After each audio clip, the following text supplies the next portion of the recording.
Hero Raj తరుణ్పై ఒక యువతి case పెట్టింది.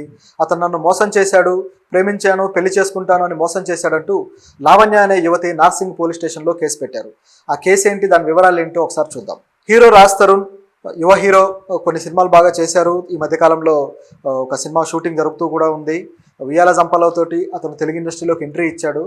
ఆ రాజ్ తరుణ్ గత 11 ఏళ్లుగా లావణ్య అనే అమ్మాయితో ప్రేమలో ఉన్నాడు. అలాగే అమ్మాయిని గుళ్ళో పెళ్లి చేసుకున్నాడు. ఇలా తనతో సహజీవనం చేస్తూ ప్రస్తుతం మరొక అమ్మాయితో ఉంటున్నాడు. అతను నన్ను మోసం చేశాడంటూ లావణ్య అనే అమ్మాయి కేసు పెట్టింది. ఈ కేసుకు సంబంధించిన విషయాలు గమనిస్తే, రాజ్ తరుణ్ మొదట్లో ఇంకా సినిమా హీరో కాకముందు షార్ట్ ఫిల్మ్ హీరోగా షార్ట్ ఫిల్మ్స్ చేస్తున్నప్పటి నుంచే ఆ లావణ్యకి అతనికి పరిచయం ఏర్పడింది. ఆమె కూడా షార్ట్ ఫిల్మ్స్ చేసేది. అయితే ఆ షార్ట్ ఫిల్మ్స్ చేసే క్రమంలో ఆ లావణ్యతో అతనికి ఈ పరిచయం ఏర్పడము, అది కాస్త ప్రేమగా దారితీయడము.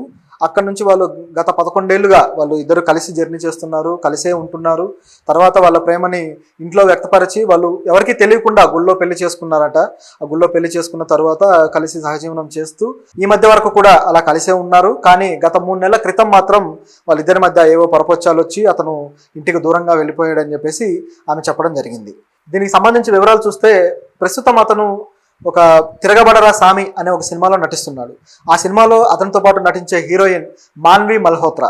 ఈ అమ్మాయితో అతనికి సాన్నిహిత్యం పెరిగిందని, ఆ సాన్నిహిత్యం వల్ల వాళ్ళిద్దరూ క్లోజ్ అయిపోయి ఆ అమ్మాయి ప్రేమలో అతను ఉన్నాడని, అందువల్లే తనను దూరం పెట్టాడని లావణ్య ఆరోపించారు. దీనికి సంబంధించి ఆమె గత కొద్ది రోజుల క్రితం ఒక డ్రగ్స్ కేసులో ఆమె అరెస్ట్ అయ్యి జైలు పాలవడం కూడా జరిగింది. ఈ డ్రగ్స్ కేసులో తాను అరెస్ట్ అవడం వెనుక కూడా వీళ్ళిద్దరే ఉన్నారని చెప్పేసి లావణ్య ఆరోపిస్తున్నారు. ఆ కేసుకు సంబంధించి చూస్తే, లావణ్య గత కొద్ది రోజుల క్రితం ఒక డ్రగ్స్ కేసులో డ్రగ్స్ తను సప్లై చేస్తున్నట్టుగా ఒక డ్రగ్స్ బ్యాగ్తో పోలీసులకు దొరకడం జరిగింది. పోలీసులు ఆమెను అరెస్ట్ చేశారు. అరెస్ట్ చేసిన తర్వాత దాదాపు 45 రోజులు ఆమెను జైల్లో ఉంచారు. ఆ టైంలో రాజ్ తరుణ్ కూడా ఆమెకి ఎటువంటి హెల్ప్ చేయలేదట. సో ఆమె హెల్ప్ కోసం ఎదురు చూసింది. చివరికి ఆమె తల్లిదండ్రులే వాళ్ళకి అసలు ఈ డ్రగ్స్ కేసు అంటే ఏంటి, ఈ డ్రగ్స్ అంటే ఏంటి అనేది కూడా సరిగ్గా తెలియదు. వాళ్ళు ఒక మామూలు మిడిల్ క్లాస్ పేరెంట్స్.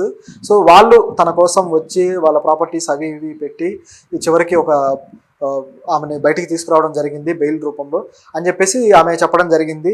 ఇలా డ్రగ్స్ కేసులో తనని కావాలని ఇరికించారు. ఈ డ్రగ్స్ అమ్మడం ఇలాంటి విషయాల్లో నాకే ప్రమేయం లేదు, అయినా నాకు డబ్బులు సంపాదించుకోవడానికి నేనెందుకు డ్రగ్స్ అమ్ముకోవాలి, నాకు ఆల్రెడీ ఫైనాన్షియల్గా రాజ్ తరుణ్ ఇద్దరం కలిసే ఉంటున్నాము పెళ్లి చేసుకొని, సో తన సపోర్ట్ ఎప్పుడు నాకు ఉంటుంది, కాబట్టి నేను ఎందుకు అలా చేస్తాను అని చెప్పేసి ఆమె చెప్పడం కూడా జరిగింది. అయితే ఇలా చేసింది ఎవరో కాదు, ఈ డ్రగ్స్ కేసులో రాజ్ తరుణ్ అలాగే అతని ప్రేయసి, కొత్త ప్రేయసి ఎవరైతే ఉన్నారో ఆమె, వీళ్ళిద్దరూ కలిసి తనని ఇలా ఈ కేసులో ఇరికించారు అనేది ఈమె ఆరోపణ. అంతేకాదు, ఈ కేసులో ఇరికించిన తర్వాత బయటకు వచ్చిన తర్వాత ఇదే కారణంగా చూపి రాజ్ తరుణ్ ఆమెని వదిలేసి వెళ్ళిపోయాడని, ఇప్పటికే 3 నెలలు అయిందని చెప్పేసి ఆమె అంటుంది. రాజ్ తరుణ్ ఆ కారణం చూపించడం కూడా, నువ్వు డ్రగ్స్ కేసులో ఉన్నావు, నువ్వు ఇలా డ్రగ్స్ అమ్ముకుంటున్నావు, సో నీతోటి నాకు సెట్ అవ్వదని చెప్పేసి అతను వెళ్ళిపోవడం జరిగిందట. అలా వెళ్ళిపోయిన తర్వాత ఆమెతో అతను కలిసి ఉంటున్నాడు. ఇలా నాతో చెప్పడానికి కారణం కూడా ఆ మాన్వి మల్హోత్రా అనే వ్యక్తే. ఆమె ఇన్ఫ్లుయెన్స్తోనే ఇతను ఇలా చేశాడు, ఎందుకంటే ఇతని మనస్తత్వం నాకు తెలుసు అని చెప్పేసి అతని మాజీ లవర్ లావణ్య అనడం జరిగింది. అయితే వీళ్ళిద్దరి మధ్య ఈ లడాయి ఇలా జరుగుతూ ఉన్న క్రమంలోనే ఆమె ఆడియో ఒకటి ఈ మధ్య వైరల్ అయింది. ఆ ఆడియోలో కూడా ఆమెని ఒకరు బెదిరిస్తున్నట్టుగా తెలుస్తుంది. ఆ బెదిరింపులు కూడా ఇంతకు ముందు నుంచి కూడా జరుగుతూ వస్తున్నాయట. అదేంటంటే, నువ్వు కానీ రాజ్ తరుణ్ను వదిలేయకపోతే నిన్ను చంపేసి నీ బాడీని కూడా మాయం చేస్తామని చెప్పేసి చాలా తీవ్రంగా బెదిరింపులు వస్తున్నాయట. ఆ బెదిరింపులకు సంబంధించి తనకు సెక్యూరిటీ కావాలని చెప్పేసి ఆమె ఈరోజు కేసు పెట్టడం జరిగింది.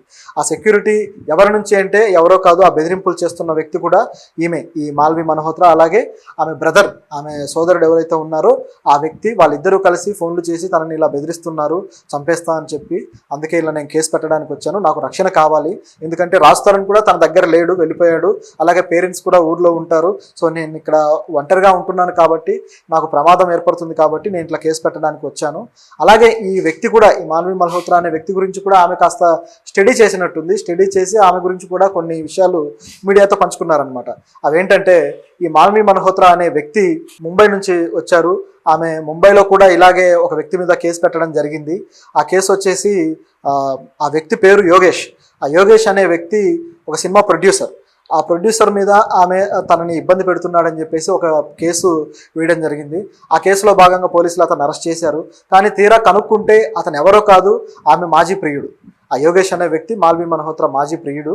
సో అతని మీద ఏ కారణంతోటో కేసు పెట్టి అతను ఆమెను గాయపరిచాడని చెప్పేసి సోషల్ మీడియాలో కూడా చాలా వీడియోస్ పెట్టి వైరల్ అయింది. ఆమె తలుచుకుంటే ఎంత ఎండికైనా వెళ్తుంది, ఏమైనా చేస్తుంది. సో ఇంత పంతం గల మనిషి, సో నన్ను ఏదైనా చేస్తుందనే భయం ఉంది. అలాగే రాజ్ తరుణ్ కూడా ప్రమాదమే ఆమె వల్ల, కాబట్టి రాజ్ తరుణ్ కూడా ఆమె నుంచి సేవ్ చేయాల్సిన అవసరం ఉందంటూ ఆమె చెబుతూ రాజ్ తరుణ్ మంచి కోసమే నేను ఈ కేసు పెట్టానని చెప్పడం ఇక్కడ గమనించాల్సిన విషయం. అలా కేసు పెట్టింది. మరి పోలీసులు ఈ కేసును దర్యాప్తు చేయడం మొదలుపెట్టారు. ఇక్కడ మరొక గమనించాల్సిన విషయం ఉంది. వాళ్ళిద్దరూ షార్ట్ ఫిల్మ్స్ చేస్తున్నప్పటి నుంచే ఆమె కూడా షార్ట్ ఫిల్మ్స్లో హీరోయిన్గా చేస్తూ వచ్చారు. అప్పటి నుంచే వాళ్ళిద్దరి మధ్య ప్రేమ చిగురించింది. అయితే ఆమె షార్ట్ ఫిల్మ్స్లో ఇలా స్క్రీన్ మీద కనపడడం రాజ్ తరుణ్కి ఇష్టం లేదట. అందువల్లే ఆమె ఈ సినీ కెరీర్ని ఆపేసినట్టు తెలుస్తుంది. ఆమె తన కెరీర్ని అతని కోసం త్యాగం చేసి అతన్ని పెళ్లి చేసుకొని అతని ఇంట్లో ఉంటూ వాళ్ళిద్దరూ కలిసి అతని మంచి బాగోగులు చూసుకుంటూ ఇంతకాలం నేను ఈ 11 ఏళ్ళుగా ఇలా ట్రావెల్ అవుతూ వచ్చాను అతనితోటి, అతని సహచరిగా. కానీ ఇప్పుడు ఇలా అతను నన్ను బెదిరించడం కావచ్చు, ఈ విధంగా చేయడం కావచ్చు, చాలా దారుణంగా ఉందని చెప్పి ఆమె వాపోయింది. ఒకసారి ఈ విషయాన్ని గమనిస్తే ఆమె కెరియర్ని ఒక రకంగా తన ఇష్టాల కోసము లేదా తన ప్రేమ అనే కారణంతో ఆమె కెరియర్ని స్పాయిల్ చేసినట్టయింది. ఈ 11 ఏళ్ల తర్వాత ఇప్పుడు మళ్ళీ కెరీర్ మొదలుపెట్టే పరిస్థితి ఉంటుందా? ఒక హీరోయిన్ కావాలనుకొని మొదలుపెట్టి షార్ట్ ఫిల్మ్స్ చేసిన వ్యక్తి అతని కారణంతో, తన లవర్ కారణంతో అతనికి ఇష్టం లేదని చెప్పేసి ఆ షార్ట్ ఫిల్మ్స్ ఆపేసింది, నటన అనేది ఆపేసింది. ఒకవేళ టైం బాగుండుంటే అతను ఎలాగైతే సినిమాల్లో హీరోగా అవకాశాలు అందుకొని ఎలాగైతే షార్ట్ ఫిల్మ్స్ నుంచి హీరోగా ఎదిగాడో ఆమెకు కూడా ఎదిగే అవకాశం ఉంది. ప్రతి ఒక్కరికి ఉంటుంది కదా. కానీ ప్రేమ కోసం తన కెరీర్ని త్యాగం చేసి ఇంత దూరం ఆమె వచ్చింది. కానీ ఇంతకాలం గడిచిపోయిన తర్వాత ఉన్నట్టుండి మొత్తం కొలాప్స్ అయిపోతే ఒక వ్యక్తి మానసిక పరిస్థితి ఎలా ఉంటుంది, ఒక వ్యక్తి కెరీర్ ఏమైపోతుంది ఆలోచించాలి. అయితే అసలు లావణ్య ఈ రాజ్ తరుణ్కి ప్రేయసేనా అనే అనుమానాలు కూడా కొంతమంది వ్యక్తం చేస్తే దానికి సంబంధించి ఆమె అనేక ప్రూఫ్లు, వాళ్ళిద్దరు కలిసి ఉన్న ఫోటోలు కావచ్చు, వాళ్ళిద్దరు లివింగ్ టుగెదర్లో ఉన్న ఆ ఫొటోస్ అన్నీ కూడా ఆమె బయట పెట్టడం జరిగింది. సో తద్వారా ఆమె ఆ ప్రూఫ్లు చూపించి వాళ్ళిద్దరి బంధాన్ని తెలియజేసింది అనమాట. ఈ మాల్వి మల్హోత్రా అనే వ్యక్తి కూడా రాజ్ తరుణ్ అంటే నాకు ఎంతో ఇష్టం అని చెప్పేసి వాళ్ళిద్దరి ఫోన్ కాల్స్లో చాలా బలంగా చెప్తూ ఉన్నారు. ఆ ఫోన్ కాల్స్ ఇప్పుడు మొత్తం వైరల్ అయిపోతున్నాయి. అయితే ఈ బెదిరింపులు కావచ్చు, ఇలా వాళ్ళ రిలేషన్లో వచ్చిన మార్పులు కావచ్చు, ఈ గొడవలు ఇవన్నీ కూడా రాజ్ తరుణ్ మేనేజర్కి ఆల్రెడీ తెలుసు అని చెప్పి ఆమె అన్నారు. రాజ్ తరుణ్ మేనేజర్ ఎవరో కాదు, రాజా రవీంద్ర, నటుడు. ఈ రాజా రవీంద్ర సమక్షంలో ఈ విషయాలన్నీ ఆమె పెట్టినట్టు, కానీ ఆయన ఏమీ పట్టించుకున్నట్టు తెలుస్తుంది. అయితే గత కొద్ది కాలంగా ఈ రాజ్ తరుణ్ బిహేవియర్లో వచ్చిన మార్పు కావచ్చు, అతను యారగెంట్గా బిహేవ్ చేయడం కావచ్చు, ఇవన్నీ గమనించి అసలు ఏం జరుగుతుందని తెలుసుకునే ప్రయత్నంలో ఇతని ప్రేమ వ్యవహారం, ఆ హీరోయిన్ ఎవరైతే ఉన్నారో ఆమెతో ఈ ప్రేమ వ్యవహారం అంతా బయటకు వచ్చింది. ఈ విషయాన్ని గురించి అతన్ని ప్రశ్నించినా అతను పెద్దగా స్పందించలేదు. చివరికి ఈమె నుంచి బ్రేకప్ చెప్పేసి బయటికి వెళ్ళిపోయిన తరువాత ఈ విషయాలన్నీ ఆమెకు క్లియర్గా తెలిసి వచ్చాయి. ఎప్పుడైతే మాల్వి మల్హోత్రా బెదిరించడం మొదలుపెట్టిందో, నిన్ను చంపేస్తామని చెప్పేసి, అలాగే నీ బాడీని మాయం చేస్తాం, లేకుండా చేస్తామని చెప్పి బెదిరించడం మొదలుపెట్టిందో, అప్పటి నుంచి ఆమెకి అసలు ఏం జరిగింది, తన డ్రగ్ కేసులో కూడా ఎవరు తనని